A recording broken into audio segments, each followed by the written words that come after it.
جمهوری چخ تصمیم گرفته است از حساب توسعه همکاری‌ها و جلب سیاحان از کشورهای سابق شوروی زیان از تحریم روسیه را جبران کند.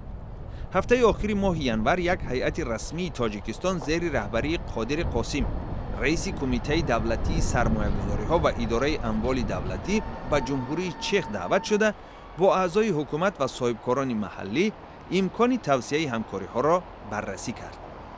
امروز در قسمت تاریخی شهر پراگ همگی چند قدم دورتر از قرارگاه قدیمی رادیوی آزادی در بینای وزارت تجارت و صنعت جمهوری چخ، در بینایی که سالهای جنگ دوم جهانی همچون قرارگاه گستاپو استفاده میشد، سمیناری بخشیده بر رشد همکاری‌های جمهوری تاجیکستان و جمهوری چخ برپا می شود.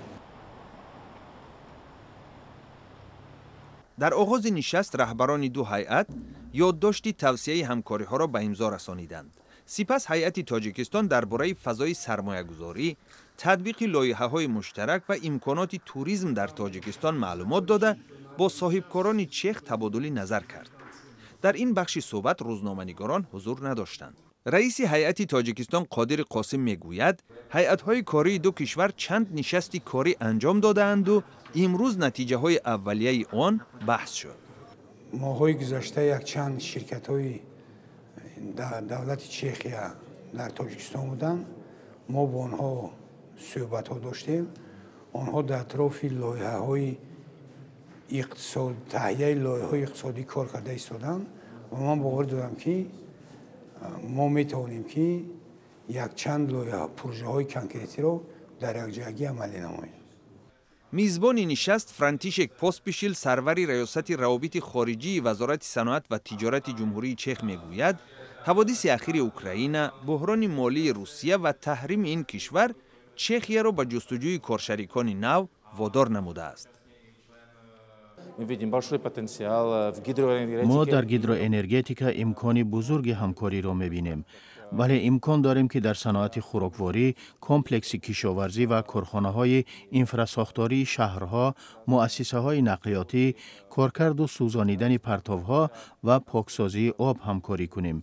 ما چنین فناوری‌ها را در اختیار داریم و در خدمت همکاران تاجیکستانیمان قرار می‌دهیم.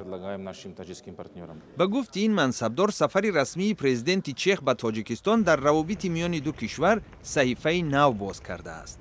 ماه نوامبر سال 2014 رهبر چخ میلوش زمن که سالهای 80 قرن گذشته مدت در تاجیکستان کار کرده است، در رأس یک هیئت بلندپایه با سفر رسمی به دوشنبه تشریف آورد.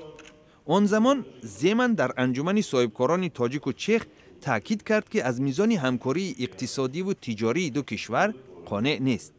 طبق اطلاع رسمی جمهوری چخ، گردش مال میان دو کشور در سال 2013 172 میلیون کرون معادل 8 میلیون دلار آمریکایی بوده است.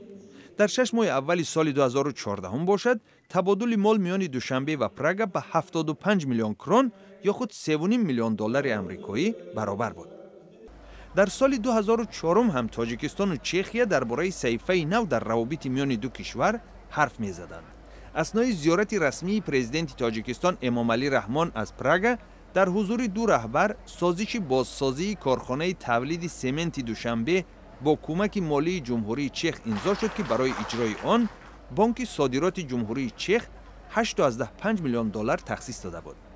هنگام تطبیق این طرح بحث‌های مالی میان دو طرف زیاد شده امکان توسعه همکاری در ساحه‌های دیگر را متوقف نمودند. بر علاوه صاحبکاران دو جانب از نبودن روابط مستقیم هوایی میان دو کشور و نبودن سفارت جمهوری چخ در دوشنبه شکایت می‌کنند. فعلا شهروندان تاجیکستان برای گرفتن روادید سفر به چخیه باید به سفارت این کشور در تاشکند مراجعت کنند که خود یک عملیات مشکل‌تر از سفر به اروپا میباشد.